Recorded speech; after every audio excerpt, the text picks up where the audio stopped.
What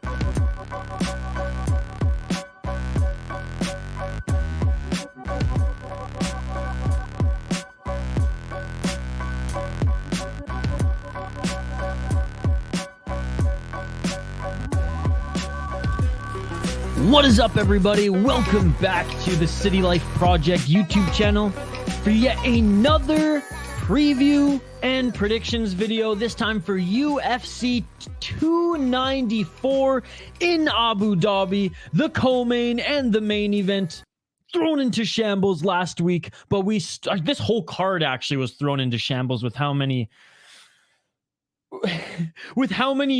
fixes of the card that had to go down. And look, there are some really good matchups. There is a lot to be excited about on this card. Hell, I may be on an island not being as excited, but the co-main and the main event are still exciting fights, especially with how Volkanovski has just been like taking in the moment.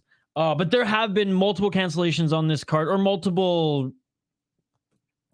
Yeah, well, I guess cancellations is the right word, and then rebookings and whatnot. But fun card to make predictions for, fun card to potentially make some money on. We will get into all that and more. If you're new to the channel, if you're new to these prediction videos, if you just stumbled across this and you clicked play later when we're not live, what we tend to do is go through the entire card, starting with the early prelims all the way to the main event. We'll run down the matchup. I'll give my opinion. I'll give my pick. And then every 3 or 4 or so fight on the card here, we'll go to the live chat since we are live. There will be timestamps in the description and posted in the comments after this video goes live for those who check it out after, or for those who cannot stay throughout the entire stream. By the way, right after this stream, we are jumping over to the main card of BFL 78. Speaking of cancellations, their title fight in the main event was canceled, I believe, yesterday or early today. But anyway, still should be a good card. And honestly, the prelims are on YouTube for free right now, and they've been absolutely amazing. What is up, Shane, one of our exclusive members on the channel? What's up, Volkan?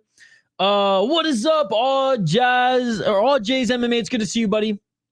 All your friends are good, man. All your friends are good. By the way, stay tuned till the end of the video to find out what our safe parlay and degenerate parlay of the week, brought to you by our friend Volkan. Who isn't hyped for Walker to win? I am. I'm shocked you don't have Usman or Walker in the poll, because I think there's some better underdogs to make some money off of JL. But I appreciate the feedback. But yeah, no, there's a lot of good underdogs. That's why I encourage all you guys to comment as well. Because I only have 4 spaces. All right, let's start this off here, guys, and we'll get back to the comments after the first chunk of previews. And again, I hope you all can join us in about an hour and a half's time for a little BFL. Absolutely love that promotion. The #1 developmental promotion in Canada now. Unified TKO. Get to the fucking back of the line. All right, starting off this card, Bruno Silva against Sharabutin Magomedov. Sharabutin Magomedov, there's a lot of hype behind this guy. He's not quite full Michael Bisping. He actually has some vision in his eye that was compromised. He's up against Bruno Silva, the veteran Brazilian, the hard-hitting veteran Brazilian. Let's take a look at this first preliminary matchup. 23 wins, 9 losses for that of a Bruno Silva, plus 165. He is the slight underdog, 34 years of age. 3-2 in his last 5. He lost his last fight. Brendan Allen actually beat him up in that one. 20 KO TKO, 0 submissions for Brazilian. He's got 0 submissions. That's crazy. 3 decisions. Like I said, lost his last fight to Brendan Allen. Beat Brad Tavares. And Brad Tavares is not a guy who gets put out easily. And he was able to put him out in the first round. But lost to Gerald Meerschaert and Alex Pereira before that. Was on a really, really good win streak before suffering those losses. And just seems like the hard-hitting brawler who puts his chin and his... and puts his chin at risk fighting in the fire at times. I mean, he used to fight M1 too. Pretty savage regional. I mean, he's just getting older and his chin seems to be... He's starting to get a little chinny, okay? He's going up against a younger guy as well, out of Moscow. Minus 200 favorite for Sharabutin Magomedov. 11-0. He is undefeated as a pro. And I've been watching a lot of his last fights. A lot of his recent opponents, anyways, have been really hard-hitting guys, like knockout artists, finishing artists. Not that many grapplers, but he has faced his share of grapplers on the regional scene as well. And to be honest, his takedown defense is pretty damn good because for the most part, when they were dragging him into deep waters, he was able to get back up to his feet time in and time again. Has he been crushing cans, though? Well, let's take a look. Like I said, he's undefeated as a pro. 10 KO, TKO, 0 submissions, 1 decision. Really, really good kickboxer, and he's fought in kickboxing promotions as well. 3-0 in AMC, 3-0 in Chinwuman MMA Professional League. He's fought all over the place. TFC, RCC. Beat a 7-6 guy, 21-5 and 16-4. Not bad. I mean, the 7-6, whatever, but the 21-5 and 16-4, solid. And he was able to take out the 16-4 guy with a knee in the third round. I watched, I think, his last 4 fights. This one was whatever in Arena Global. This was a good one against Joel Dos Santos. And he absolutely made this guy look like he was not even on his level at all. Good win here as well. First round elbow. Some modified MMA rules again. I have no idea what's that all about, but he did fight in Glory of Heroes and fought in 2 other professional kickboxing promotions, if I'm not mistaken. And yeah, he's got some nasty kicks, and he's really, really good at throwing those kicks in the pocket as well. Very, very much a Thai striking style to this Russian powerhouse's game. I'm going with the newcomer. Look, 2-3 years ago, yeah, sure, I'm probably picking Bruno Silva, being just the brute knockout artist and just big middleweight that he is. And what a fucking test right off the bat for Magomedov here. I see in my notes, so he's not full Bisping. He actually has some vision in that eye. He's used to going up against hard strikers and likely roided up ones nonetheless. So coming down to earth just a little bit here. Incredible kicks, nasty in the clinch, good elbows, good at getting back up to his feet. I do think Bruno Silva is the harder hitter, but he is getting chinny. Yeah, I mean, other than Magomedov almost getting punked in a street fight, this guy's wires cross outside the cage. I do think he'll get this one done. He's the favorite, minus 200. I'm locking that one in. Again, I'll get back to your comments after the next 2 rundowns here, guys, or else we'd be here all night, and I gotta make sure we got some time before BFL. All right, Jinh Frey against Victoria Dudakova, but keep the comments coming. Don't forget to smash that like button. Like I said, after every 3 or so fights that we run down here, we'll get back to the comments. Jinh Frey 11-9 as a pro, plus 290 underdog, and she is 38 years old. There's not much I'm going to say about this one, okay? There's not much I'm going to say about this one. She is on a 3-fight losing streak, 2-3 in her last 5. Up against the Contender Series newcomer, Victoria Dudakova, 7-0 as a pro. She's out of Russia, 24 years of age, and she's minus 375. She is the favorite. Yeah, Jinh Frey here. Now, I will say, there are... she's had close fights throughout her career. Maybe, a Sal D'Amato on or off the card, gives her that decision or helps sway that decision. But overall, I mean, she especially at this stage in her career, she's nothing special. This is a layup it should be a layup anyways. The UFC hoping it's going to be a layup for the young Victoria Dudakova, in my opinion. Jinh Frey's got 1 KO, TKO, 2 submissions, 8 decisions, 7-2 in Invicta between 2014 and 2020, 2-5 in the UFC. She's fought in Ryzen as well. 0-1. Lost to Elise Reed. That's not a great look there. Beat Poliana Viana, okay. Or lost to Poliana Viana. Again, in hindsight, not a good look there. Vanessa Diamopoulos, split decision. You could make the argument that Jinh Frey won that fight, so whatever, but is Vanessa Diamopoulos that great? I know she won her last fight, but beat Ashley Yoder. I don't know who Gloria DePaula is. I mean, losing to Luma Lookboom's not a bad look, but yeah, she's again like at this stage in her career, this is who the UFC are 9 times out of 10 going to give to a newcomer that they want to at least get some traction behind, right? And she actually made the news in her last fight, not only for just like the fight itself, not only because it was Contender Series or whatever. I'm pretty sure it was off Contender Series, but her opponent dislocated her elbow. This was just a couple months ago as well, guys. And we were talking about it on membership streams and on this channel as well. 2 KO, TKO, 4 submissions, 1 decisions. Okay, so it was in her UFC fight, but she did come off Contender Series, where she got unanimous decision. And yeah, okay, so yeah, that's right. She went up against Nunes. So it was in the UFC where she dislocated her elbow. So we didn't get to see much of Nunes in that fight. We didn't get to see much of Victoria Dudakova in the UFC yet. But she did look good despite it being a unanimous decision win against Maria Silva in Contender Series. And again, being 4-0 going into that fight, there's not much else to say. Beat a 4-1 gal, 10-6 gal. 8-0 Maria Silva. That's a great win. That's a great win. And then I don't want to say fluke because it wasn't necessarily a fluke. It was the way that she hit the ground, her opponent. But definitely want to see more of her in the UFC. And yeah, I mean this one should.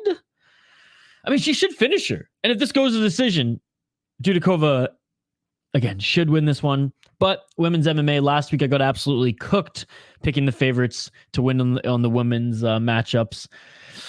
Did that deter me from doing it again this week? Absolutely not. I'm going with Victoria Dudakova. Overall, I just think, especially at this stage in her career, from what I've seen from Jinh Frey, past and present, Jinh Frey's past was whereas Victoria Dudakova, okay, there's a chance that you're actually a legitimate, women's MMA prospect in the UFC. She's better, in my opinion. I did mention that Jinh Frey has had some close fights in her career, potentially robbed once or twice, but Dudakova's younger. UFC probably wanting to build her up, hence why they're giving her this layup. And again, weird win in her last fight with her opponent dislocating her elbow, but made for some news around this gal. Because as soon as I heard her name, I was like, oh, I remember. I remember exactly who you are. Anyways, going Dudakova, favorite. That is my pick. I'll get to the next one here and then back to your guys' comments. 13 fight card as well, guys. This is a good one. Nathaniel Wood up against Mohammad Naimov. This one, featherweight. All right, Nathaniel Wood, the prospect, who's barely a prospect anymore.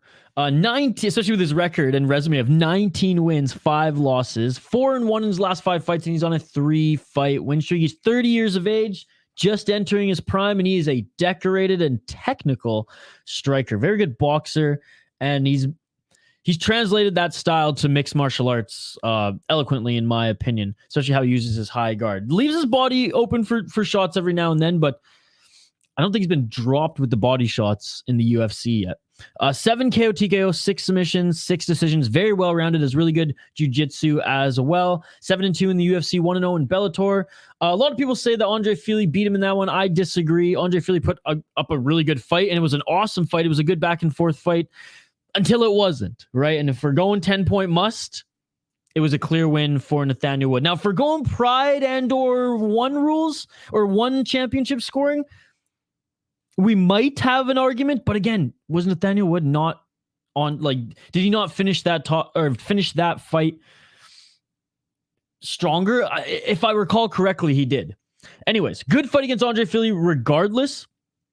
Beat Charles Jourdain, beat Charles Rosa, lost to Casey Kenny unanimous decision, beat John Castaneda, lost to John Dodson, where again, John Dodson is still ripping it up outside the UFC and BKFC and Ryzen. So no shame in that. He's an absolute legend and was on a tremendous win streak in Cage Warriors and the UFC before that. I love watching Nathaniel Wood, man. He's such a fun guy to watch fight. He does have a challenge though, going up against the Tajikistan, and hey, the Tajikistan guys, they're taking over, man. They're taking over. You're starting to see more of them on cards, not just in the UFC, but all over the world. various regional shows as well, and they're tough as nails, man, and they have some damn good striking and wrestling as well. They're all just really like well-rounded in mixed martial arts, I find. For the most part, coming into the sport. 29 years of age. He is on a 4-fight win streak. He is 4-1 in his last 5. He's the underdog though, plus 250. He trains out of Elevation Fight Teams. He trains out of a good gym. There with Kamaru, Usman, Justin Gaethje, to name a couple. Pretty good pro record, 9-2. He's not the hitman, he's the hillman. Mohammad Naimov. 4 KO, TKO, 3 submissions, 2 decisions, 1-0 in the UFC, 0-0 on Contender Series. So he lost his Contender Series fight. He's been fighting Tough Enough, Titan. So he's been fighting in good regional promotions here in North America. Titan being a really good Southern promotion. Tough Enough, I mean, they've been around for so long. Good promotion as well. Has he been beating the best guys? No, but again, he's still pretty new. 10-3 was good. 4-3 when you're 7-2, 16-5 against, or Jamie Malarkey, who was 16-5 at that point. That's a really good win. But I do want to point out that Jamie Malarkey was winning the fight until he got clipped. Rewatch that one, you'll see. Not like handedly, but like he was winning the fight before he got clipped there. But that's just it. These Tajikistan guys, they got some good power. And if he can polish the rest of his game, and he's at such a good gym, then he can be dangerous. I do think he's going to be bigger than Nathaniel Wood as well. Nathaniel Wood's not like the biggest 145er. He's like perfect for the division, whereas Naimov, I mean, he could fight at lightweight, and I think he has in the past, if I'm not mistaken. I'm going with the favorite here. I'm going with Nathaniel Wood. Super technical. Like I said, he keeps his body open because it's like he's applied this boxing guard to MMA that's like hard to get through. He can be dropped. We've seen it before, but he recovers quickly. But he is smaller than Naimov, so that is something to. I mean, if Naimov can even touch his chin, sure, there might be a chance that he drops him, and we've seen it in recent fights of Nathaniel Wood. But he is hard just to tag straight up, especially since Naimov, at this point anyway in his career, is either like a blitz striker or a power striker, a sniper. He's looking to end it with, or at least knock you down with that big one, get on top of you and like finish it quick. Whereas that's not going to happen with Nathaniel Wood, in my opinion. I think Nathaniel Wood is just a way better striker overall, boxer, and as like he's dangerous as well. It's not like he can't put you on your ass. It's not like he can't tag you up with an elbow or some big shots to the body. Naimov's a sniper, like I said. And Nathaniel Wood doesn't leave his chin open for the type of shots I think Naimov would be looking for. Upset win against Malarkey, sure, but like I said, Malarkey was beating him in the first round. Well, he won the first round anyways. I think Wood has better footwork. Like I said, just better technique. He's good on the ground too. If they do take it to the ground, Wood's jiu-jitsu is not to be fucks with. I think Naimov is good, not great. He does have power. If he connects with Wood, it could be a problem, but I don't think he will. So I think Nathaniel Wood takes this one. And let's get back to the comments, guys. Let's get back to the comments here. Oh, man, there's a lot of them. Okay, I might not be able to get to all of them here, but what's up, JL? If you like Wood, take the over 2.5. What's up, Pick'em MMA? Guys, go subscribe to Pick'em MMA, another Canadian content creator. He does awesome. He does fight companions.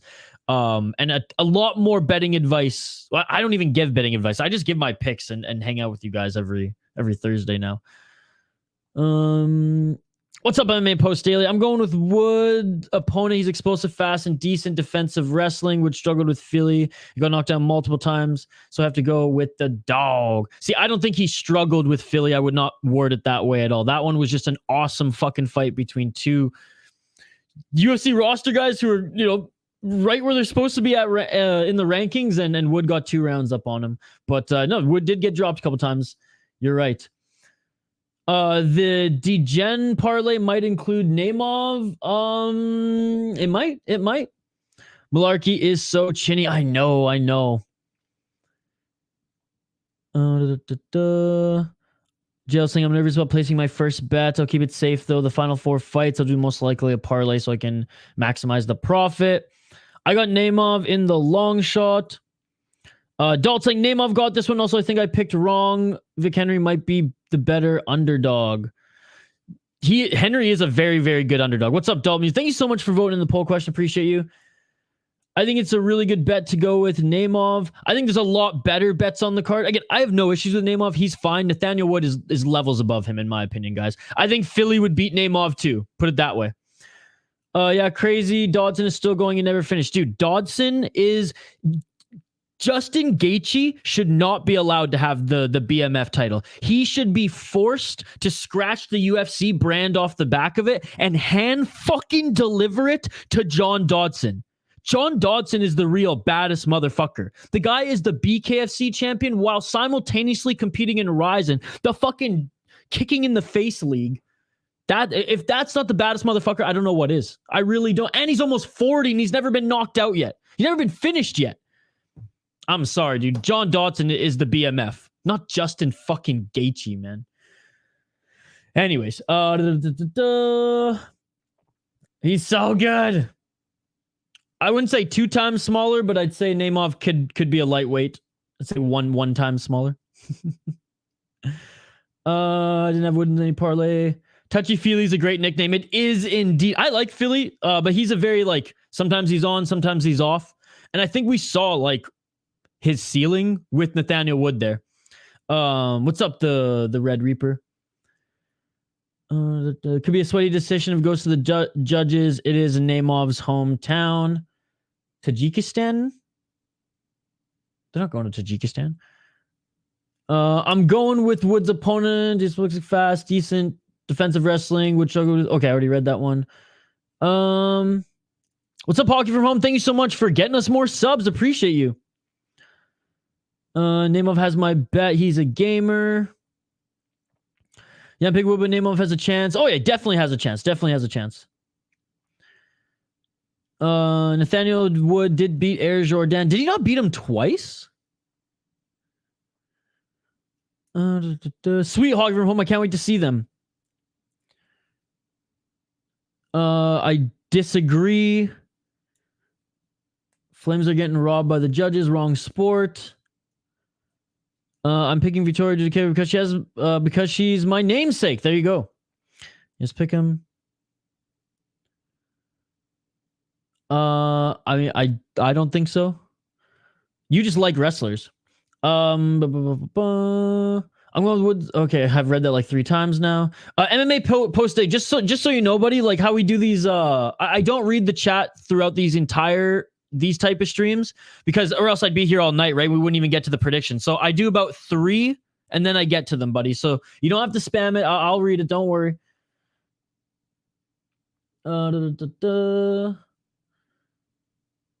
Huge size for Naimov, more punching power. I think we are underestimating Wood, how dangerous Wood is on the feet. Yeah, sure. Straight jabs aren't going to knock you down, but his hooks and or step and elbows will.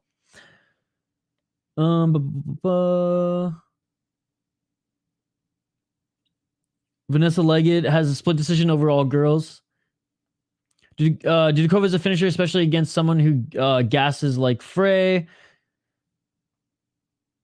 11-9. Yikes! Yeah, 2 undefeated Russians in a row. Frey doesn't stand a chance. Imagine the money if you pick all the underdogs in a parlay and all of them win. Yeah, man. You quit your job. You could buy Yaw's Island.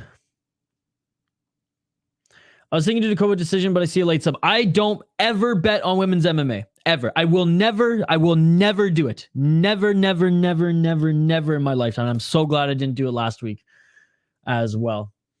Dudakova by sub is plus 400. Look, throw the numbers out the window. They don't matter in women's MMA, dude. They don't matter. Again, we say it tongue in cheek, but it's crazy. It's crazy. I know if you probably look at the stats, you're like, well, there's actually not that many upsets, but I just feel like this year, it's not. 2023 is not the year to bet on women's MMA, dude. In any promotion.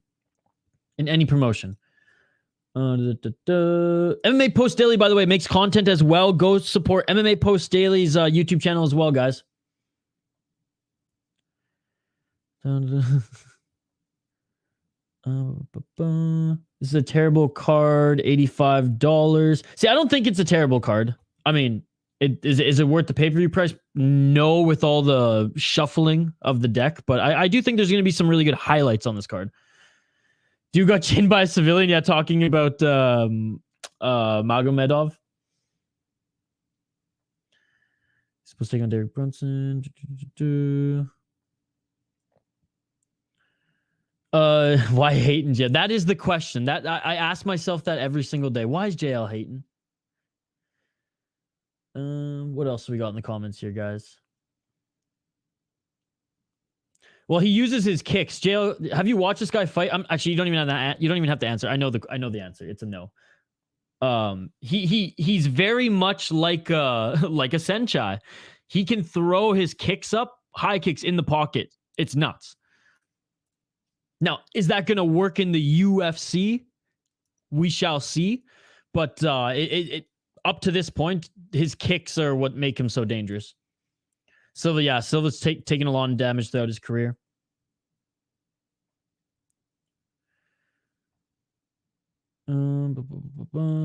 Let's make some cash this weekend. Again, guys, Pick'em MMA and MMA Post Daily. They got YouTube channels. Go support them. So we got broken by GM3. He did indeed. The Red Reaper, it's good to see you as well, brother. And again, a big shout out to the exclusive members, Benjamin, Shane, and Volkan here. Metallica fans, good to see you as well. I'll probably start a little later, like an hour or two into the card. Because I'm staying up all night. I have a lot of work duties that I have to get done before my streaming weekend begins. And I know if I wake up at 6 a.m. and do a little bit of work and then go and do a whole 4 or 5 hour fight stream, I just won't be as productive. So I'll probably start late just so I can stay up all night, get all my work done, sleep for maybe 3 hours, and then start it. Khamzat will ragdoll Usman. Well, the type of takedowns that Khamzat likes to use are the one is the only takedown that worked against Usman that Leon Edwards employed. Mike Marlon, Marc-Andre Barrio at 297 are facing ranked guys, 2 ranked Canadians bound. I hope so, buddy. I hope so.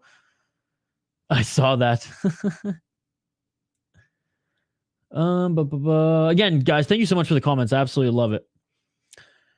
Activate A, what's going on? Another one of our exclusive members here. Good to see you. I was giving you guys some betting advice in the Moicano Discord, and I told him to bet on Said opponent because Said gasses and that guy could push the pace and is powerful, but I don't think he wins. I think Naimov has more of a chance than Gafurov, who's also Tajikistan. Yeah, me too. Gafurov is a very much more of a striker. He's not as well-rounded either. No, keep it up. Both you guys. Keep it up. Andrew, what's up? I always support Rigo and Mr. Stream. Oh, damn. At least you're here, Andrew. We'll get to it, MMA Post. MMA Post Daily. You've never been to one of these streams, I don't think, brother. Okay, guys, so how these streams work is we go through 3 fights at a time, and I'm not going to read the chat or else we'd be here all night. And then I'll get back to the chat and try to catch up. I don't think it's a good card to bet on. Oh, I do. I think there's a lot of good money to be made on this card. Again, you're putting your faith in underdogs, but the way that the spread has been on some of these guys, I mean, this fight in particular, right? I am so confident that Nathaniel Wood could win, but dude, at plus 250, a guy as good as him, that's some good value, brother. That's some good value. No, all good, MMA Post Daily. All good, buddy. I'm glad you're here. Yes, everyone hit the like. Appreciate it.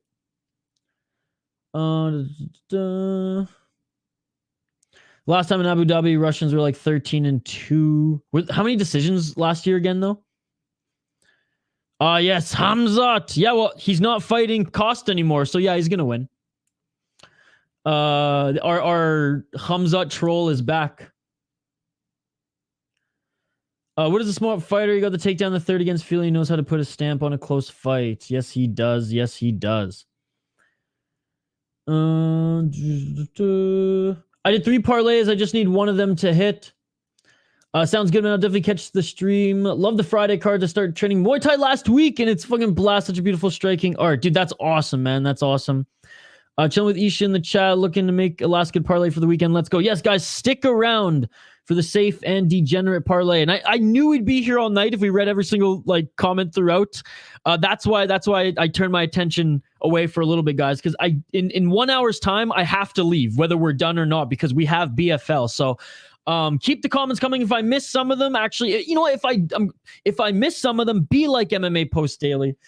Comment them again because I got to get back to highlighting these guys here. So let's get to the next three. I'll try to catch up on as many comments as I can after the next three matchups. We only have another hour of time to stream before we jump on BFL, guys. And BFL prelims have been awesome. They're live on YouTube right now. And then the main card starts on Fight Pass at 10:30 Eastern. All right. As we move up the card, and smash that like button to everyone who's watching as well. Talk amongst yourselves as we highlight the next fight on this card. We have Anshul Jubli against Mike Breeden. Why the hell is Mike Breeden still in the UFC? Why the hell is Mike Breeden still in the UFC? All right. I mean, I said Dudakova was a layup, ladies and gentlemen. Oh my God. This one's a pretty big layup as well, in my opinion. We got Money Mike Breeden, who is 10-6 as a pro. He's on a 3-fight losing streak, 2-3 in his last 5 fights. He's plus 310. He's 34 years of age. Now look, Money Mike Breeden, he has had some good fights on the regional scene. He has beaten some good guys on the regional scene. I'm not going to take that away from him, okay? I'm not. 8 KO, TKO, 0 submissions, 2 decisions. I like that, okay? But he takes the step up in competition. He can't rise to the occasion. 3-1 in LFA, 0-3 in the UFC, 0-1 in Contender Series, 1-0 in Bellator. That says it. That is his career, ladies and gentlemen. That is his career. It tells the entire story. Terrence McKinney beat him. Natan Levi beat him. Alexander Hernandez beat him. Okay? Look at the guys he's beat. 12-8, 9-5. FAC, bro. FAC, enough said, dude. If you got a streak in FAC, you should be going to LFA to prove yourself, not the UFC. Okay? Again, good wins in LFA. But he took a step back. He went from a very good regional promotion to a dog shit regional promotion, okay? FAC is basically CES, and how CES has like a pay-per-view deal now is beyond me. I guess the UFC was like, yes, this is too much. This is too trash for us to even put on Fight Pass, and they are correct. And FAC, well, probably just because of Krause's relationship with them, but still, I'm glad the UFC cut ties as far as Fight Pass with them as well. Garbage promotion. Yeah, I mean, I hope you make some money on this fight, dude, because Anshul Jubli is going to win this fight, in my opinion. I'm picking him to win anyways. He's undefeated, minus 400, 28 years of age. Now, is he this like superstar prospect coming in? No, but like he's miles above Breeden, in my opinion. And he's got some damn good wins, some damn good fights on his resume already. He's under 30. Undefeated, 2 KO, TKO, 1 submissions, 4 decisions, very well rounded. He's got, the UFC jitters are gone. He won in the UFC, 5-0 in Matrix Fight Night. Yeah, not the best promotion. I get it, but he looked good in road to UFC. And the wins that he did get on Matrix Fight Night were awesome. Even the decision wins, again, pure and utter dominance throughout the rounds. And when he faces some adversity, I mean, he was able to come back. He was able to respond and obviously win those fights. I mean, I didn't watch all his fights, but I didn't watch all 7. I think I watched like 5 of them. I think I watched like the first one, and then I watched a few of the recent ones just to see like the difference, right? Yeah. King of Lions.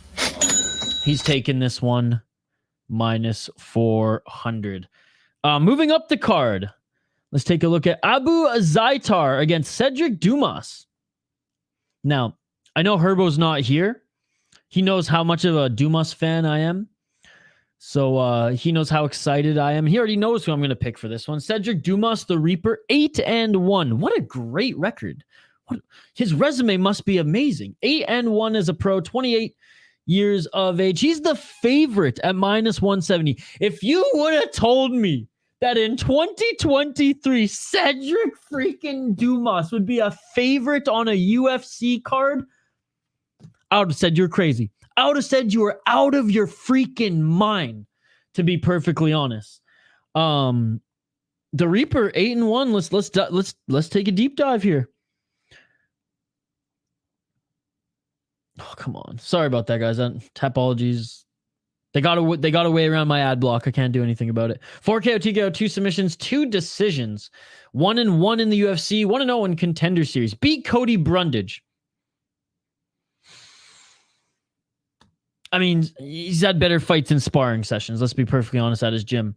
Lost to Josh Frem via guillotine choke in the second round.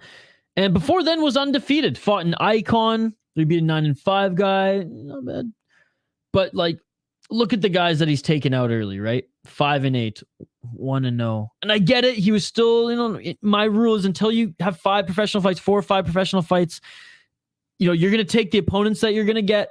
You're not going to complain. But once you're not going to complain. You're not going to push for anything else. You're going to take those fights. You're going to keep testing yourself. You're going to keep applying what you're learning and training, right? But once you hit 4 wins, 5 wins in a row, or even just 4, 5, 6 fights, you got to take that step up in competition. And I'm sorry. I mean, a 9-5 guy, I guess that's a good step up. 6-0, that was really good on Contender Series. I'll give him that. Mind you, Panaz isn't that great. I don't know. I'm just not a fan, man. I'm just not a fan. He looked great on the region. He looked great as an amateur as well. But when I was preparing for, I think it was the Fremd and Brundage fight, when I did my research and watched a bunch of his tape, I was just like, most of his opponents were just bad, and he just seemed really slow. Now, he's still young.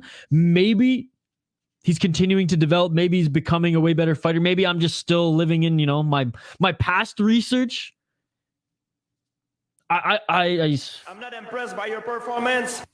To be perfectly honest. However, I understand why he's the favorite here going up against Abu Azaitar, who is Azaitar's a good fighter, man. Azaitar's a good fighter. Even Tapology has Dumas winning. He's a good fighter, but he's getting old. I don't think he's the most serious MMA fighter anymore. Whereas Cedric Dumas is a lot more hungry. He's younger. Like he wants to make that money like Moicano, This is his primary way of income. Now I'm sure, Abu Azaitar at this stage in his career, I don't know if he has a gym or what his brother are up to, but his active fighting days are over. I mean, he has not fought since 2021. He does have a good resume. He does have a good record, 14-3-1, 4-1 in his last 5 fights. But again, his last fight was in 2021. He has taken a lot of time off. All right. 7 KO, TKO, 1 submission, 6 decisions. 1-1 in the UFC. 1 win, 1 draw in KSW. 2-0 in the World Series of Fighting. And 1-0 in ACB. He's dabbled in a ton of great promotions, guys. He's dabbled in a ton of great promotions. Lost to Marc-Andre Barriot back in 2021. Let's go Power Bar, Canada. And before then was on a ridiculous streak between 2013 and 2018. That's just it, man. Since his loss to Barriot, he has not fought. And that was early 2021. So again, give me an Azaitar from 3 years ago, 4 years ago, an active Azaitar. He smokes Cedric Dumas, right? He smokes him. Having said that, Dumas right now, he's so much more hungry. He's still new to the UFC. He wants to make a name for himself. This is a big test for him. This is a big name for him. But I'm going with the underdog, baby. Let's go with Azaitar. I'm sorry, Dumas. I'm sorry, man. Maybe after this, I'll pick Dumas. I promise, guys. Whether he's the underdog or the favorite moving forward, but I just can't do it. I know Azaitar's old. I know he took 2+ years off. I know he has other ways to make money, so this maybe isn't his. This is what he's not passionate about anymore compared to that of a Dumas. But Dumas is just not that good, in my opinion. He's just not, dude. Not at the UFC level, anyways. And again, I hope he proves me wrong because I love that shit. And then I'll just endlessly root for him. He needs this win more than Azaitar, in my opinion. He's been more active. He's fresher. He's younger. But assuming Azaitar is in good shape and is just pumped to get back in the cage and fight, he smokes him. And that's why I'm picking him at +145. I think there's good value there. Last matchup we dive into before we get back to the live chat here, and appreciate you guys in the live chat. Appreciate everybody here. We got Javid Basharat against Victor Henry. Speaking of good value on an underdog, dude. Speaking of good value on an underdog, Victor frickin' Henry. Plus 325. And he's no schmuck. Did he look good in his last fight? No.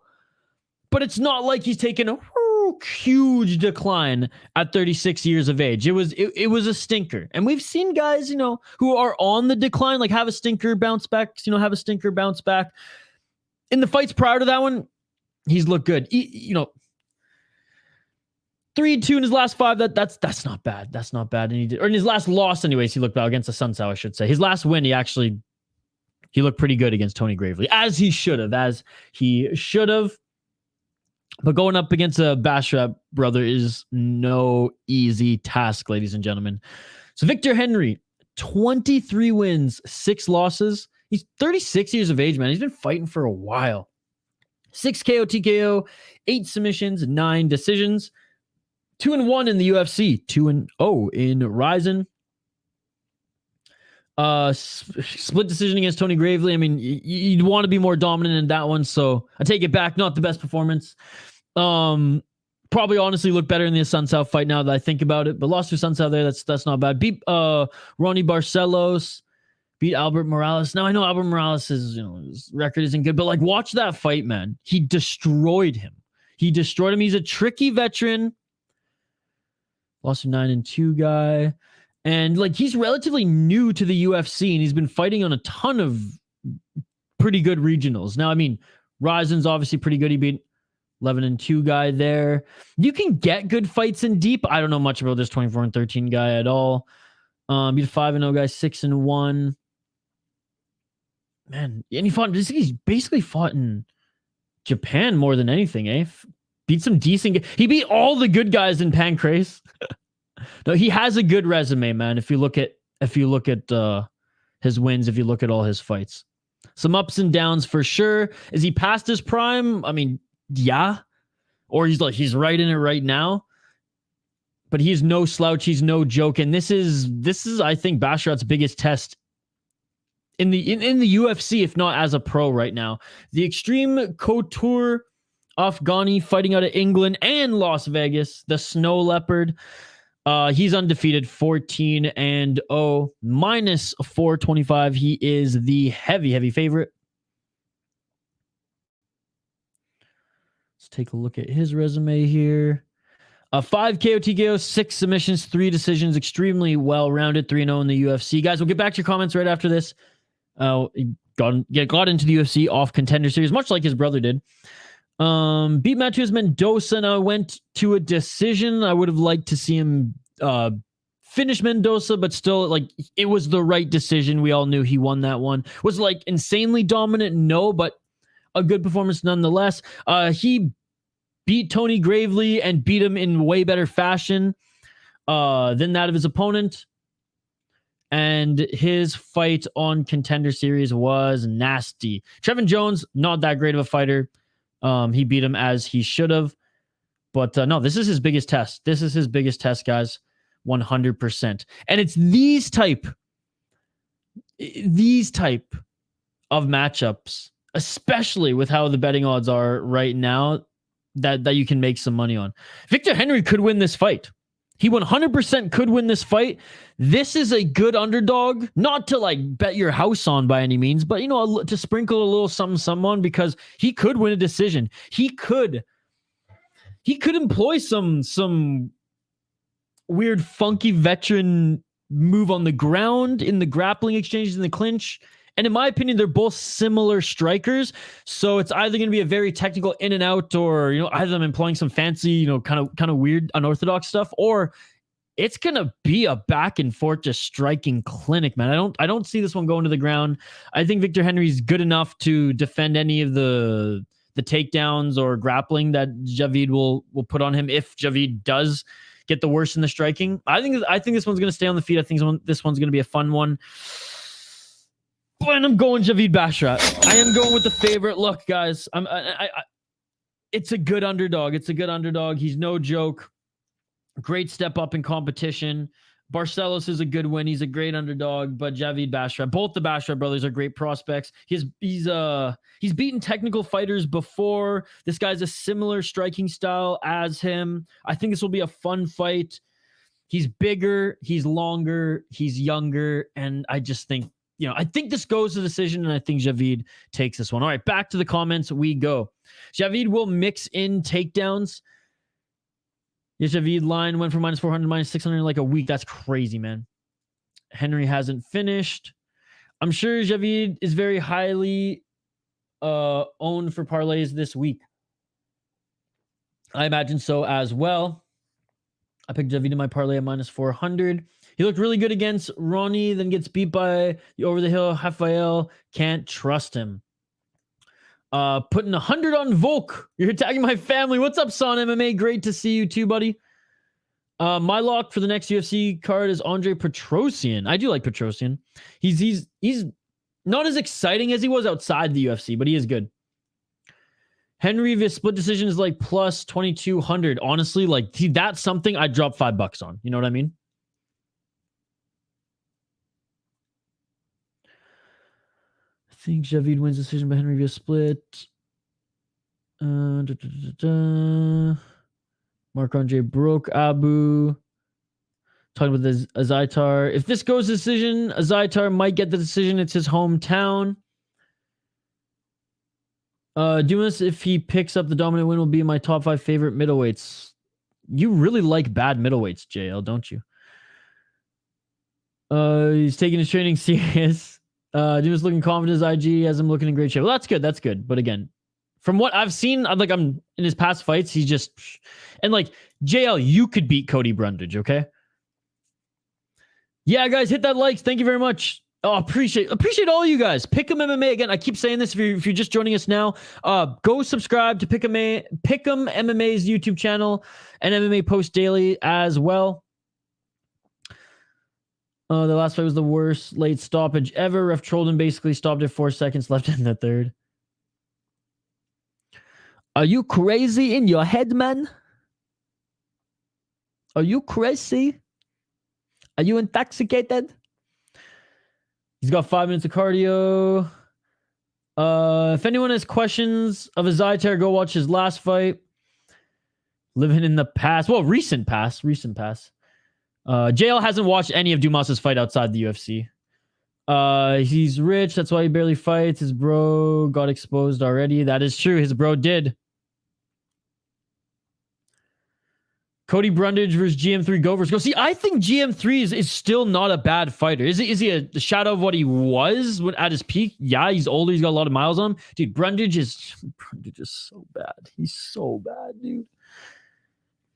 Azaitar is horrible. Has some of the worst cardio. Took so much damage from Barriou. That third round stoppage was the worst late stoppage ever. Ref stopped at 4 seconds left because the end. Is Silva going to ultra big to 155 day of weight to minimum 205 day of fight? I don't know. He's not going to be 205 day of fight, dude. He's not going to balloon up that much. I'm not even like, come on, dude. If you're going to troll, at least be good at it. Dumas KO round 1 because of a long layoff. Abu and how bad he looked. Gas against Mark. Dumas is not going to shock the world. Because even winning isn't a big shock since he's a pretty big favorite. I'm not hating. I said I did my research. Don't like him. Didn't think he was that good. JL only likes him because I don't like him, guys. That's how JL operates. Disappointed, chill son. UFC definitely should have put Levi on this Abu Dhabi card. Play a political tension. Oh my goodness. I've seen that on Twitter. I think the Guru even mentioned something like that. Jubli got some small reach for 6 feet. Someone said that on Twitter too earlier today. Jubli has good skills, can strike, has heavy hands, also can wrestle, good cardio, very good transition on the ground. Yeah, I'm excited for him. And you know what this means, Pick'em MMA. The more Indian fighters in the UFC means more eyes on our channels for fight companions. It's the only reason why I wish Bular was still going strong. Anyways. Jubli was talking mad shit when Lynch was interviewing him. Atta boy. Make a name for himself. Yeah, but who doesn't, right? Levi ain't the greatest.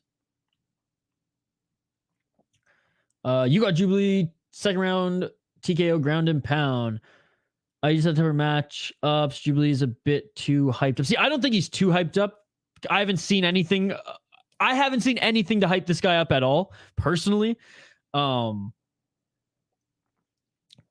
Maybe again, not North American media or any of the like UFC accounts that I follow or anything like that.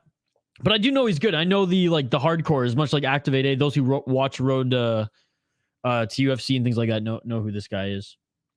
That's insane, though. That's insane. We all know what the PFL stands for. The Pacifist Fighters League. The Positive Fighters League. The Pussy Ass Fighters League. I don't believe in Crawd. I don't know. I just don't like his vibe. He's missed weight like twice, 2 in a row. Nice, Andrew. Isha, always bring in the smoke. Give this guy a like. Appreciate it.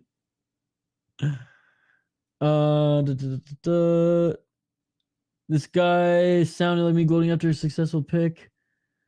I'm waiting for the weigh-ins. Gonna make my final picks video. Attaboy. I would too, but honestly, I don't have time. I have so many streams. Friday and Saturday, I stream. Between Friday and Saturday, I stream anything from 18 to up to 30 hours. Now I'm not doing 30 hours this week. It's probably closer to the 18 mark, but I just don't have time. I'll watch the weigh-ins, but I don't have time. If I don't do predictions video by Thursday, it ain't happening. I told a lot of people about that C-Rod was the lock of the card to win the decision. Who do you pick? C-Rod? C-Rod's not on this card. No, that's what I'm saying. You pick on the underdogs, my man. That's what I'm saying. There's some good underdogs like Henry. Now, I didn't pick Henry to win personally, but I'm saying if I was gambling on this card, if I had $100 to just if I was given $100 from a betting sponsor, please, some betting sponsor out there, give me $100 to play with, and we'll make a whole video series on you. I'm using chunks of that on some of these underdogs here. I'm using 10, 15, maybe up to $20 on some of these underdogs here. Now, if I'm playing with only $10, then yeah, I'm dropping maybe $1. I said $5 on that of what was Henry winning split decision. Oh, what was that? Plus 2,200. Sign me up, baby. Yeah, man. Pick 'em MMA. Keep up the good work. And same MMA post daily, man. Huge supporter of this channel. Is responsible for 2 epic raids on this channel as well. Go check. This guy does live streams and MMA gaming content, so go check him out. Check him out as well. This will be like that France card. Okay, I think I caught up on all the comments there, or most of them, anyways. Yeah, the middleweight division is just as bad or worse than the heavyweight division right now. Are you crazy in your head, man? Yeah, I think he does. Silva stand-up is underrated. I don't think it's underrated at all. He has 20 TKOs on his career. Oh, interesting. Crazy. Oh, yeah, dude. Brandon, what's going on, Brandon? Good to see you. The Azaitars are king of Morocco's. Okay. There you go. I mean, I've read up on a little bit, but I ain't going to make accusations here. I just know that they make money in different ways. Maybe it's a gym. Maybe it's more along the lines of what Brandon's saying. What's up, Brandon? Good to see you. Dumas has some more respect. I'm starting to like him now. If he gets this win and maybe puts together another win against an active guy, then I'm listening. But again, has not impressed me. Watch Walker, Volk, and Usman all win. That would be amazing. That would be amazing. No, Shane. It's well, Shane, you're wrong because it's a fact. They join. It's a fact. That's what I'm saying, Shane. I wouldn't be excited if I didn't know. Shane, do you not know India's population, dude? Do you not know India's population? I'm just going to leave it at that, dude. I'm just going to leave it at that. It's amazing, Shane. It's amazing. Let's just say. And the proof is in the pudding. We've seen it before. Walker could catch Ankalaev just like he caught what's his name? The friggin' Scott, the Bear Jew. Why am I blanking on his name right now? Anyways, you guys know who I'm talking about. The jiu-jitsu specialist who has no striking at all. God, I'm sound really fucking stupid right now. This is like just a total and utter brain fart because like it's one of those, it's tip of your tongue kind of thing. Anyways. Yeah, see, that's that as well, Shane. There's more people in India who speak English than there are in Canada, probably. And I'm not even kidding. I'll wait for the weigh-ins too. You guys are smart guys. Yeah. Anyway, Shane just doesn't want me to get views, guys. No, I'm just kidding. No, Shane, it's true. Like that's what I'm saying. Like countries with like those big populations, they flock to support their fighters, man. And that's what I'm saying. Like when Bular fights, Shane, yeah, and you've seen it. Oh no, you did. I don't think you joined us for that stream. No, oh yeah, you only joined us for when Rodtang and Superlek fought. You didn't join us for that Bular card that one morning, dude. When Bular fights, it's amazing. Wager Nation Moicano said, "Let's go, baby." Usman. We will get to my prediction, buddy. We'll get to my prediction in a bit. Yeah, you can't bet on these favorites. Yeah, well, that doesn't like betting on favorites isn't fun and doesn't make for a good betting card, in my opinion. But again, I'm not a gambler. You guys are the gamblers, not me. The only dog I like is Mohammad. Yahya. Yeah, he looked so bad in his last fight, dude. I know he survived, but there you go. That's why I pick him. I had bet him in the past 4 times. I think he's great. The only time I bet against Bilal was Leon. Leon was whipping him before that. No contest. Isn't Brave MMA live today? I don't think so, but they've been showing a lot of their old cards live on YouTube. When are you gonna join the Moicano Discord? Soon, man. Soon. I can barely even afford to go visit my family back home, but I did buy some of his merch. Yeah, I was gonna go get slept. Is a bit cocky. When you're 14-0, I think you have the right to be cocky. Paul Craig, thank you. I mean, I felt like such an idiot there. I had like everything there, and I had Craig. But anyways, thank you. I know it is the highest population, second to China. That was when I was in high school. Yeah, Shane, and that's a great example. On the AU Warriors card that we streamed on Tuesday, one Chinese gal was fighting, 3-0 fighter, no 2-0 fighter fighting, and the stream went from like nobody to like 60 viewers, all from China.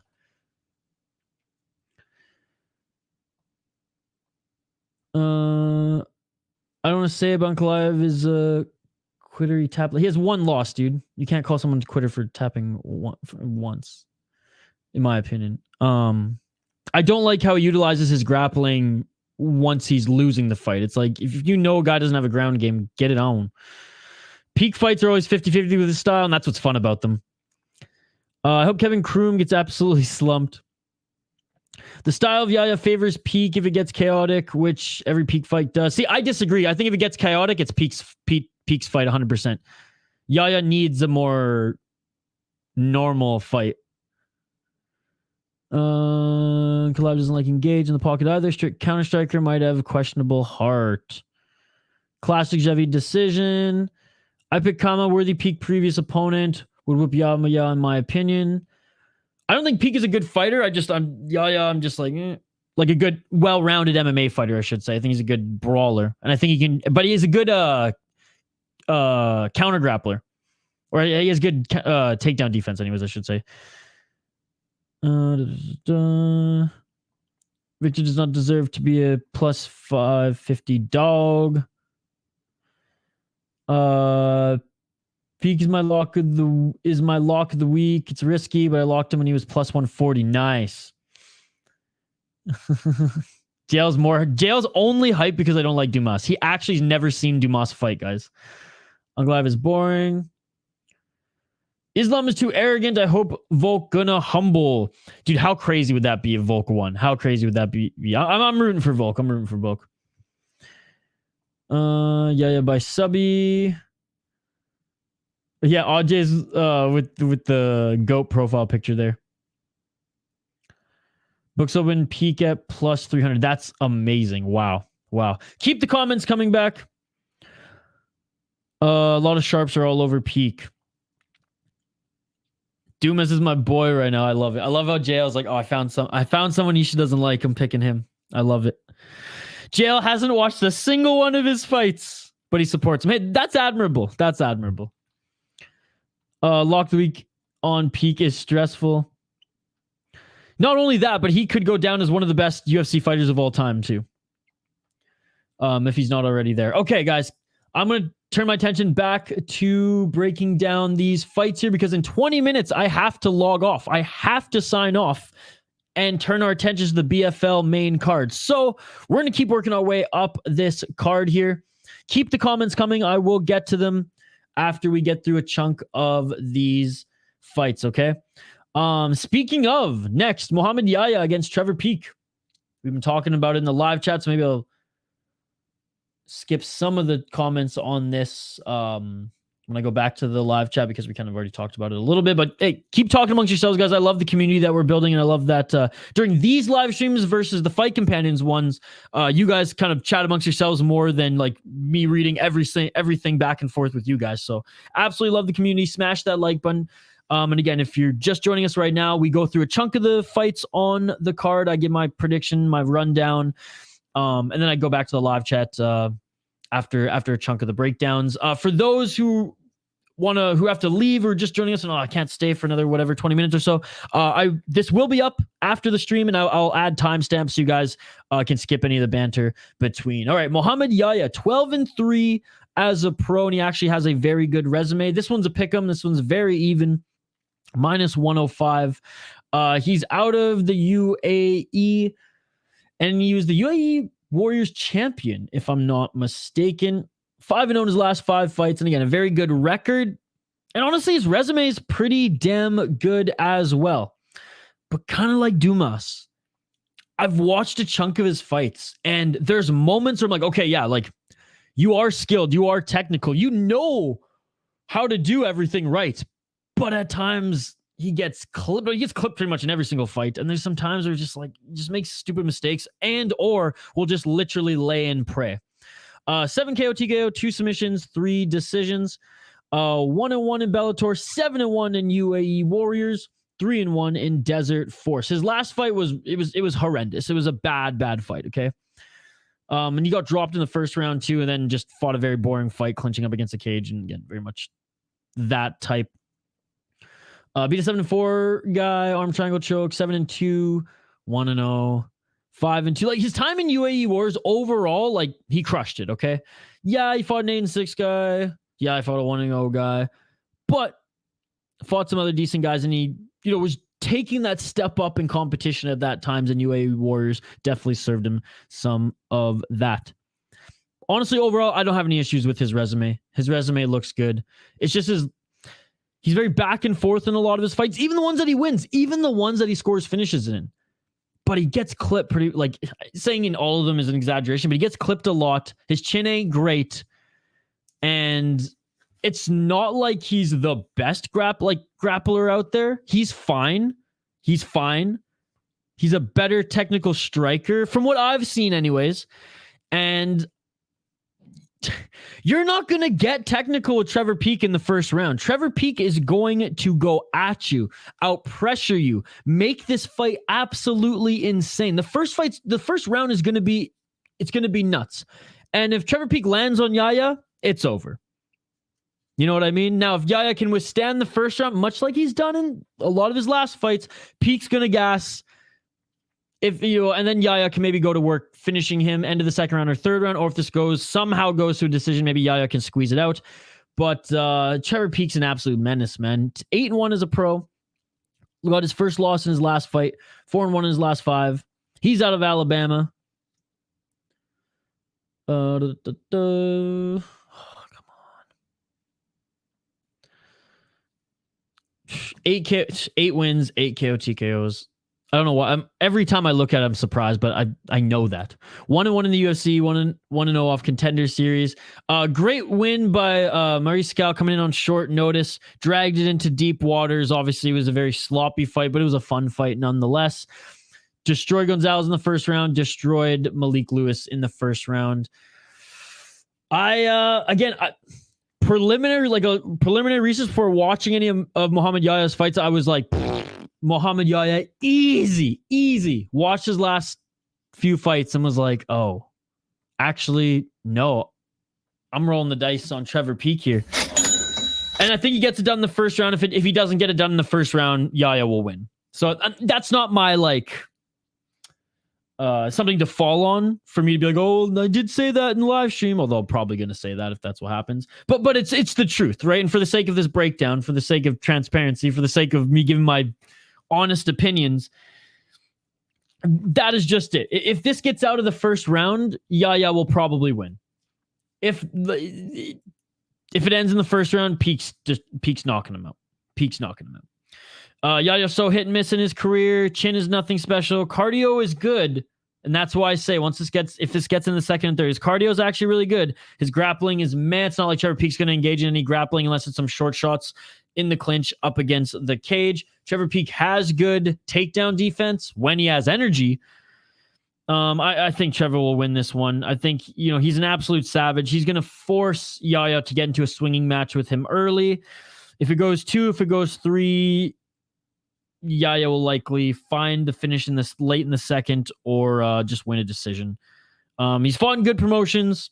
He's fought some good guys, but his cardio is awesome, but I just don't think his chin or power or pace for that matter can match Trevor Peek's in that first round where Trevor Peek, we know what he's going to do. And it's kind of hard to train for that in camp. So I'm going Trevor Peek, locking it in. All right, moving up the card here.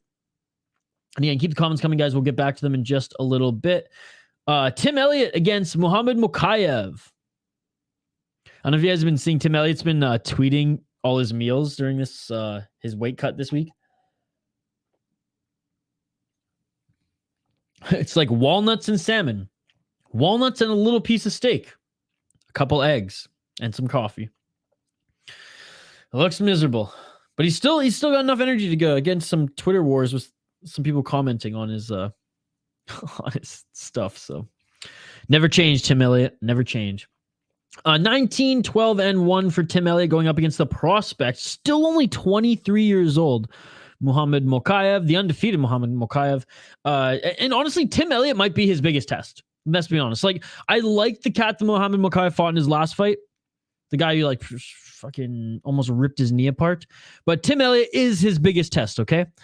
I don't want to say that Mokaev's overrated or anything. No, he is a very good prospect. He's just so young, and he's it's going to take time. It's going to take some adversity for him to face before he becomes champion, in my opinion. Now, I could be wrong, but that's kind of the way. I think he's going to suffer a loss or two against guys who are just at higher level than him. And that are going to make him stronger. And pretty much every fighter goes through that at one point in their career, especially fighters as young as him. But anyways, is that going to be Tim Elliott? That's not what I'm saying. Plus 370, another really good underdog, given that he is a veteran who's someone that Mokaev's not going to wrestle fuck or out grapple, given that Tim Elliott literally just won his last fight just doing that, wrestle fucking and out grappling his opponent. He is 4-1 in his last 5 fights. He's got a weird style on the feet, but he is a better wrestler at the end of the day. He always was, and he always will be. 3 KO, TKO, 6 submissions, 10 decisions, 8-10 in the UFC, 3-1-1 in OFC, and 3-0 in Titan. Former Ultimate Fighter champion, or Ultimate Fighter winner as well, where he won the season of, was it the comeback season or season of champion? I think it was season of champions. Beat Victor Altamirano in his last fight. Like I said, he wrestle fucked the shit out of him. Beat Tagir Ulanbekov, which again, yeah, he grabbed his gloves a little bit in that fight, but a win's a win nonetheless. Didn't look, I mean, the Matus Nicolau fight, I mean, you got to get that win. But to win over Jordan Espinoza, Ryan Beno, again, not the best opponents. and he's gone to the decision pretty much every single time. He lost against when and he's getting older. When he was starting his, I don't want to say a steep decline, but his decline. He lost to Royval, top contender. Lost to Askarov, who doesn't fight in the UFC anymore, but a solid fighter. Lost to Figueiredo. I mean, these are the top guys in the division. Smolka at this point, actually back in 2017, was really good. Only 11-3, and he beat him, so that was like a good win. Tim Elliott, he's a crafty and funky veteran who has a weird style to emulate and who is actually a very good grappler and wrestler. But this kid is something else. Way more dangerous on the feet is that of Mokaev, even though a lot of people, when they think of Mokaev, think of his wrestling, think of his grappling, which I don't think this is going to be a grappling match. I think Mokaev's going to use his grappling to keep this on the feet and honestly hurt Tim Elliott. 9-0 as a pro. He's the huge favorite, minus 490. But that's the thing. Like, these odds are fucked, dude. These odds are completely fucked. Like, he's a good underdog. 23 years of age is the Punisher. Just suffered that nasty knee injury in his last fight. Most people would have tapped that shit. 1 KO, TKO, 5 submissions, 3 decisions. 4-0 in the UFC, 4-0 and 1 no contest in Brave. Brave's an awesome promotion, guys. Like, I put it at the same level as UAE Wars. Hell, maybe it could even be better. Great win against Philo there. Good win against Malcolm Gordon. This one was always kind of an iffy one with me because Charles Johnson, if anything, we just saw that Charles Johnson isn't a scrub. Charles Johnson actually has some good wrestling. Beat Cody Durden. He has some good wins. He has some good wins, man. But he hasn't fought crafty veterans or like that next step up in competition in his weight class. And when he does, whether he wins or loses, it's gonna be, I don't want to say a shock, but it's gonna be an eye opener for him as well. Having said all that, this is another one where like I'd drop $5 on a split decision or even a unanimous decision victory on Tim Elliott here, honestly. But I'm picking Mohammad Mokaev to win. Tim Elliott's a damn good underdog. Plus 370. I don't get it against a guy like Mokaev who's good, but not like this crazy elite prospect, right? He's a very good prospect. He's not this crazy elite prospect, okay? And I mean, I've seen only good things, but against opponents who are the same level as him, right? Now, he could be better than Tim Elliott. He could absolutely like wipe the floor with Tim Elliott here. He really could. Or Tim Elliott could do what he continues to do. Fight boring fights, but get them done. But get the job done. No, but let's be perfectly honest. Mokaev's not going to out-grapple him. Mokaev's going to beat him on the feet. He's going to outstrike him. He's going to land some better shots. He's going to stuff those takedowns with knees. And I truly think he punches harder. I don't think Tim Elliott ever has had really, really good straight punching power. He has okay jabs, some okay hooks, some good leg kicks. Maybe he attacks the knee of Mokaev. I don't know. I think they both have good cardio to go 3 rounds. I think the odds are insane. Decision for Tim is huge money if you want to drop a little some on that. I don't think, a submission or like a finish by Tim Elliott's like insane. So maybe that's the bet to make. I don't know. I'm not the gambler, but these are good odds. This is a good underdog, but I'm picking Mokaev to win. All right, one more, and then we'll get back to the comments, guys. One more, and we'll get back to the comments. Said Nurmagomedov against Muin Gafurov. Or Gafurov. What a mismatch. Was this a short notice one? I'm pretty sure, like, there's so many fights that were, like, tossed into the blender here. But regardless, the Tajikistani Gafurov, 18-5 as a pro up against Said Nurmagomedov, 17-3. Gafurov, not a bad resume, not a bad record. 27 years of age. He is younger, but he's not as well-rounded as that of Nurmagomedov. He is way more of a pure striker. 3-2 in his last 5. He lost his last fight. 10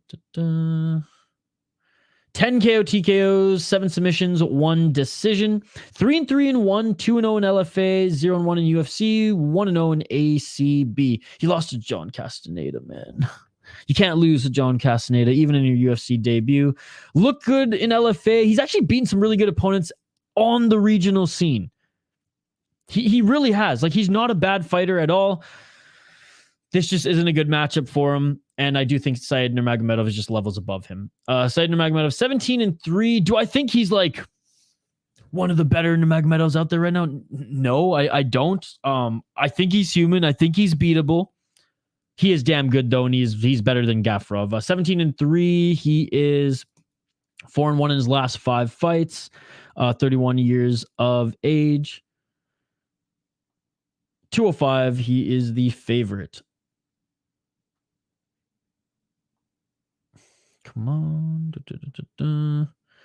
4 KO, TKO, 5 submissions, 8 decisions, 6-2 in the UFC, 3-1 in ACB. Lost to Jonathan Martinez, which again, Jonathan Martinez, he's a motherfucker, dude. He is so good. It was a close decision in that one as well, and was pretty much on a tear in the UFC other than a loss to Ronnie Barcelos. I'm going to Said Nurmagomedov. I'm going with the favorite here. Like I said, I don't think he's amazing, but he's way more well-rounded. He's way better than that of a Gafurov. Gafurov's more of a pure striker. Pretty good resume though. Really good regional wins. If it was just a stand-up striking battle, I mean, he would look really good. But yeah, Said Nurmagomedov, he's good. He's good, man. Jonathan Martinez is not a bad fight to lose. Same with Ronnie Barcelos. But he's just better, and he's going to out-grapple. Hell, he might even put on a good striking match. Who knows? But I think if Gafurov lands a big shot on him and he's like, okay, I don't want to feel that, or if his legs start getting kicked and ripped apart, Nurmagomedov will take this to the ground and finish it there. All right, back to the comments for quickly here before we hit the last part of this card, and then jump over to BFL, guys. Shout out, Canada, by the way. Canada's #1 regional MMA promotion. Fuck you, TKO and MMA or Unified. People give Gafurov too much respect. His only chance is to find a big shot on Said. Jonathan Martinez is a fucking beast. I was kind of getting pissed off with people picking Giannis. Yeah. Ikram only loses against the God, but I don't think I want to see romance novel in the UFC versus Khamzat like Prayer versus Adesanya. I bet Gafurov on Castaneda. If Gafurov shoots a lazy takedown, Said his nasty guillotines. Yep.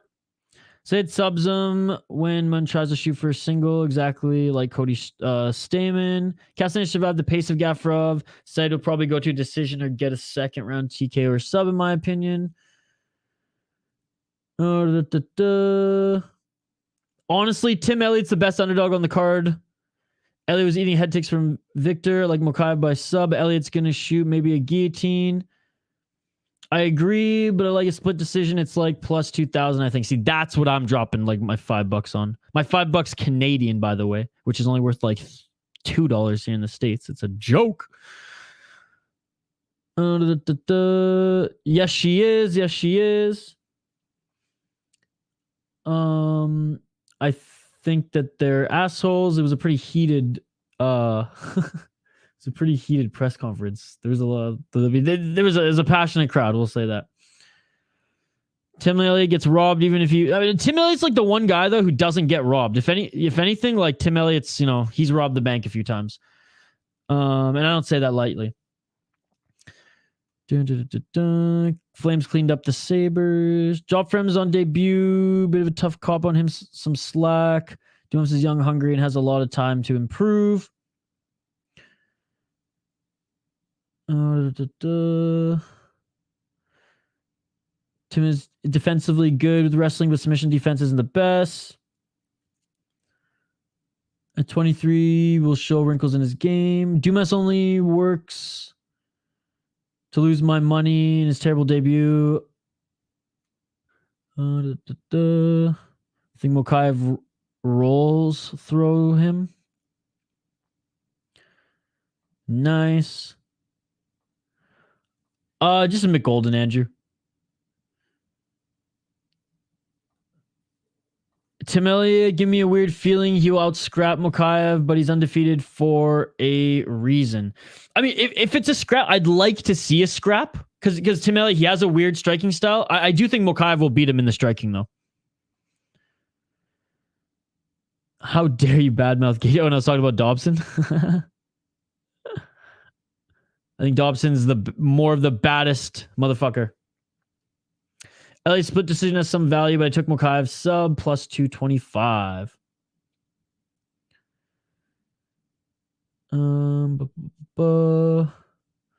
Beards with no mustaches versus the world. What's up, Denial? Good to see you, buddy. Yeah, he's not that good of a wrestler. Fabu beats Dumas. Dumas is straight dog water.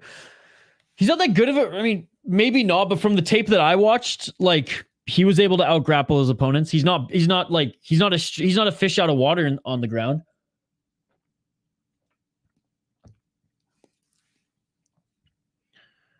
But I'm be worried Yahya might wrestle. He does like to lay in prone. Yeah, see, like, he may not be the best wrestler as far as changing up his positions or going for the submissions, but you can be a good wrestler and keep a position.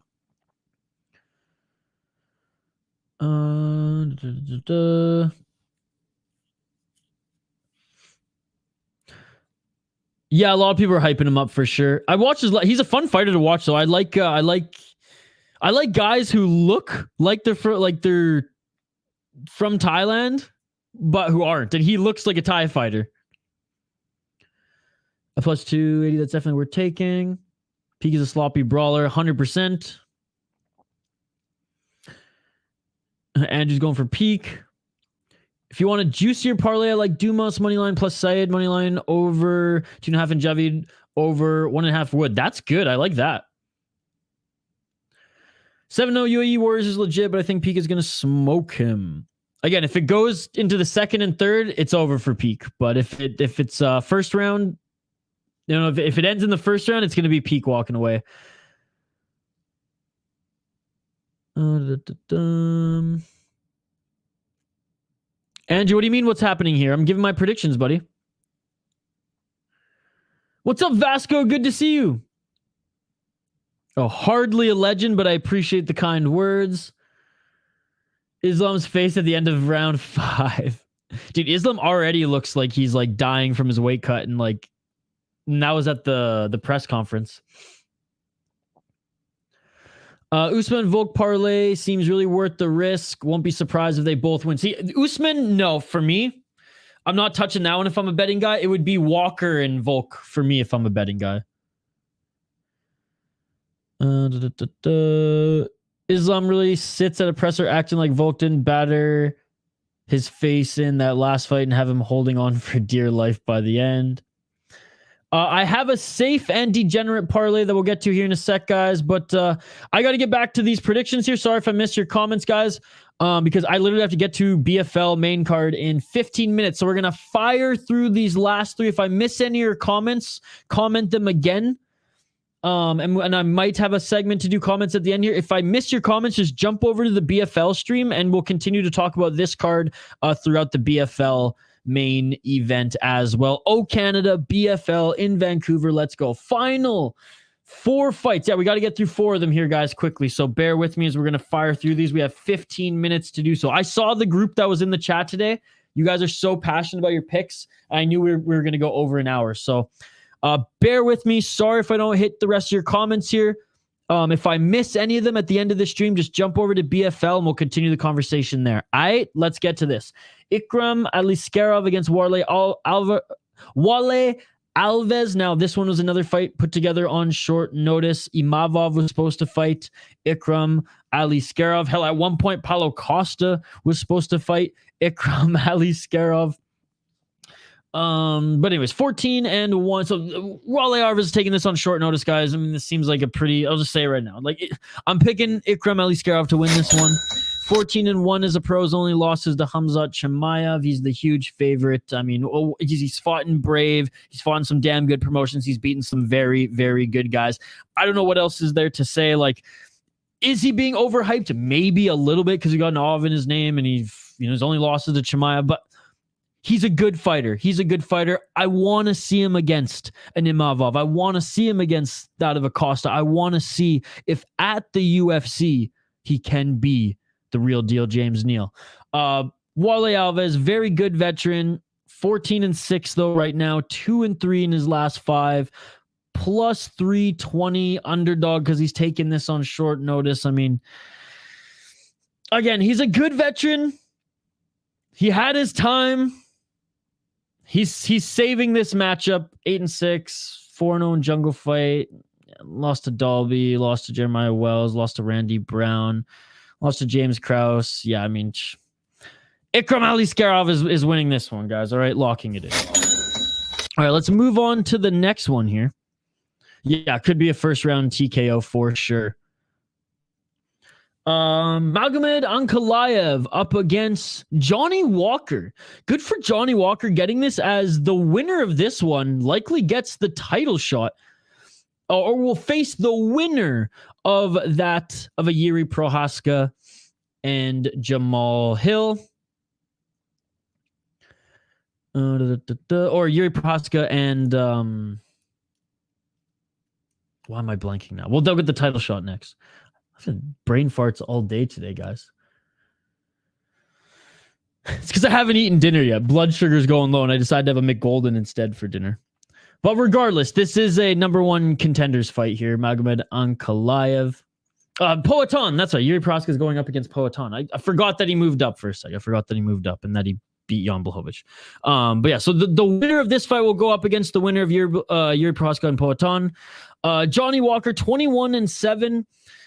Came into the UFC guns a-blazing. I think he was in Jungle Fight as well in the Brazilian scene, just knocking guys out left, right, and center. Came into the UFC, was a highlight reel, hurt his shoulder, started to fight a little conservatively, started to lose.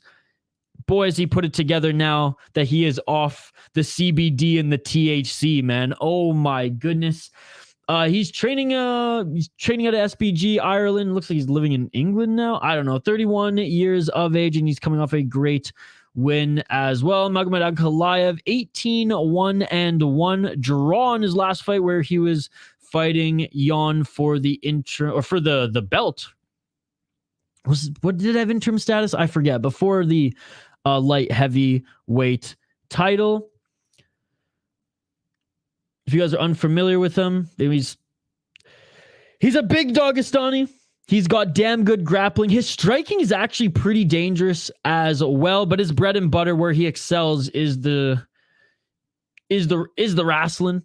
9 KO, TKO, 1 submissions, 8 decisions. He doesn't necessarily submit a lot of his opponents when he employs his wrestling, because he usually employs the grappling and or his wrestling like when he's getting outstruck. And when he realizes, oh, I'm not going to knock this guy out. 9-1-1 in the UFC, 5-0 in Akhmat Fight Club. Wins over Anthony Smith, Thiago Santos. Though Thiago Santos actually made him look kind of silly at some parts in that fight. Ozdemir, Krylov. Like, again, he's earned his number one spot. He earned that last title shot. Is he the most dynamic fighter? No. Is he kind of predictable? Yes. Who's unpredictable? Johnny Walker. I got Johnny Walker winning this one. I like this underdog at plus 270. Sign me up. This is definitely the wish version of Chimaev versus Costa. Let's be perfectly honest. But hey, I'll take it. I mean, who doesn't know how to beat Ankalaev at this point in your career? Now, I know he's 18-1, and it's not easy to beat him. But who doesn't know how to beat him? I guarantee everyone who he's beaten in the light heavyweight division knew what the game plan was, and Jan Blachowicz was ever so close to getting it done, okay? On the feet, Johnny Walker is going to absolutely destroy this guy. He has way more tools on the feet. Obviously, Ankalaev is better on the ground. Obviously, Ankalaev can probably take Johnny Walker out on the ground or beat him up on the ground. You got to imagine that Johnny Walker is going to plan these entries on him and try to counter, whether that's the elbows, whether that's the knees, whether that's setting up the tie clinch and going full Khalil Roundtree on his ass. I don't know. I have a feeling too. I have a feeling he's going to catch one of those kicks or on the entries, grab that neck and just land the knee. I have a feeling. Is Ankalaev the more well-rounded fighter? Can I even say yes? Sure, I guess, because his wrestling and grappling is that much better than Johnny Walker. But Johnny Walker, like, his striking is so dangerous.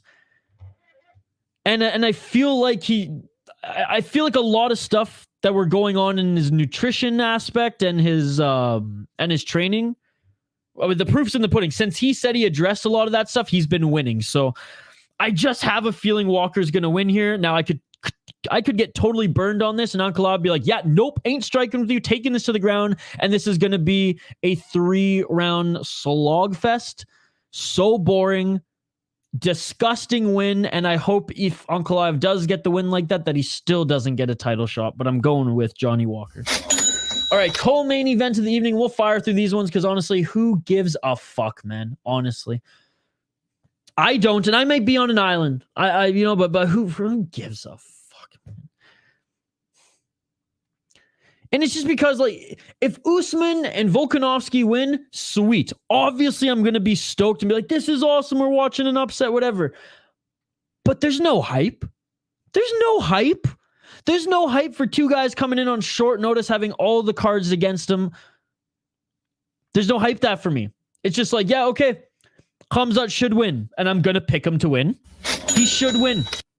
Cool, fun, sweet. I'm glad Usman is a G, not in a gi, who took this fight. Usman has been in camp shape because he's been training for a fight, so that's good. But this is first time middleweight in the UFC. Short notice, new division, good shape but still smaller.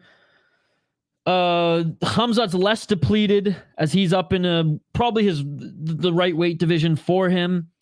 As good or better grappler than Usman, scrappy striker, explosive takedowns, and the takedowns that he employs aren't those single leg ones that Kamaru Usman can defend and then defend on the cage. He can go full Leon Edwards on him. If Edwards can take Kamaru Usman down with a body lock takedown, you're telling me that Khamzat Chimaev, who that's his shit, is going to take Usman down? No, it's like Khamzat has a good chin. I would argue better than that of an Usman at this stage in his career, just because he's quite simply taken less damage. But at the end of the day, it's cool. We get to see Khamzat Chimaev fight again, but there's no rivalry build up for this one at all.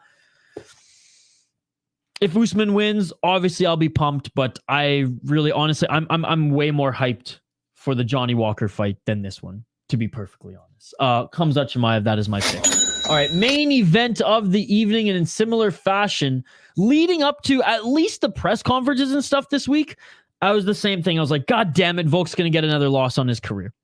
And he is a G who has been in a gi recently with those he's been training with. But seeing Volk this week and seeing like just how, not carefree, but how he's like, I'm playing with house money. I'm a fucking dog. He wouldn't have taken this fight on short notice. Like barely end. Like I'm the guy. And his confidence is through the roof.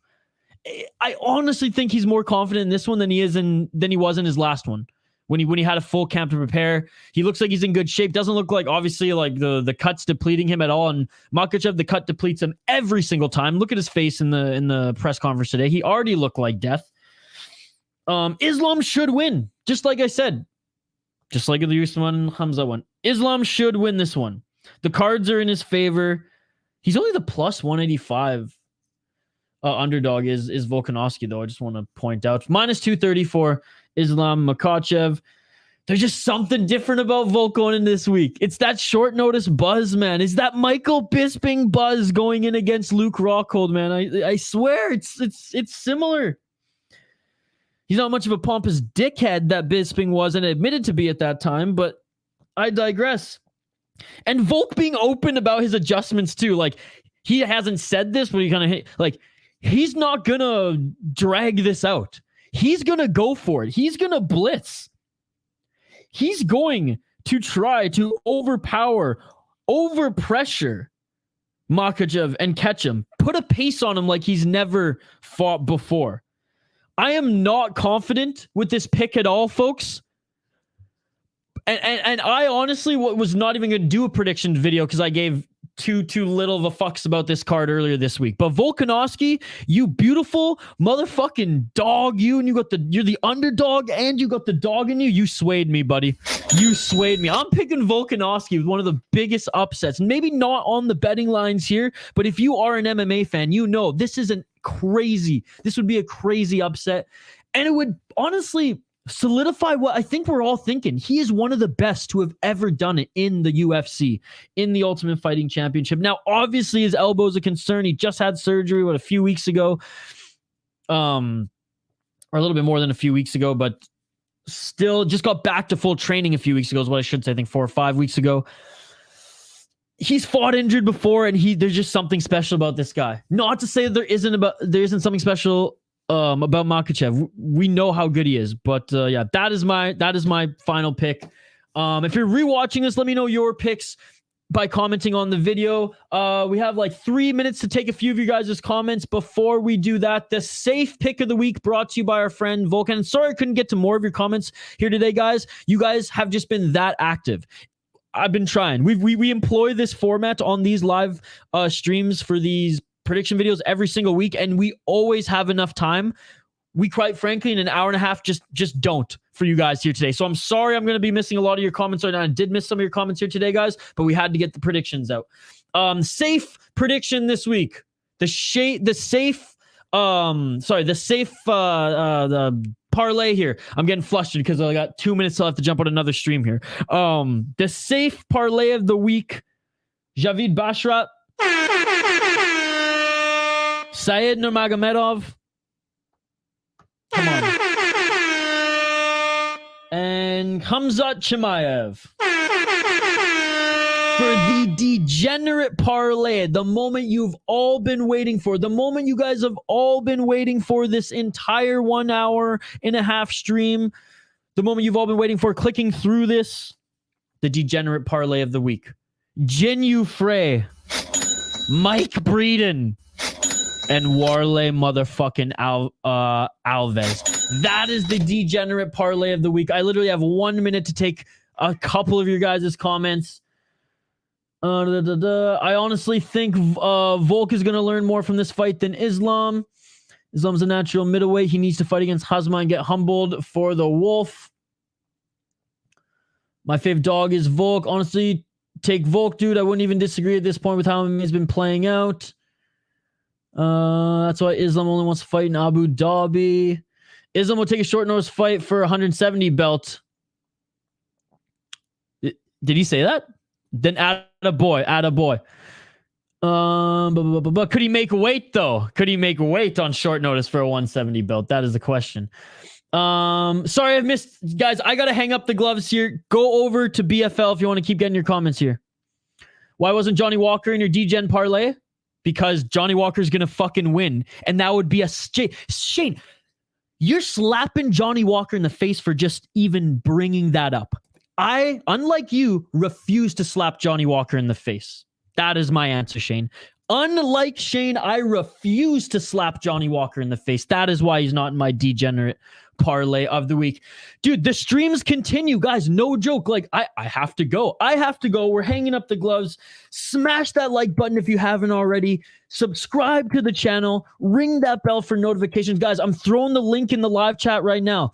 BFL 78 main card starts literally right now. We're going to be late for it. We're going to be freaking late for it. That's okay. There's people waiting, goddammit. The prelims just ended on YouTube. Here is the link. We're jumping over to that now.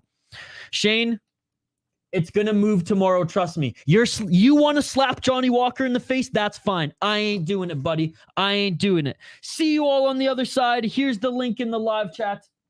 Thank you all for joining.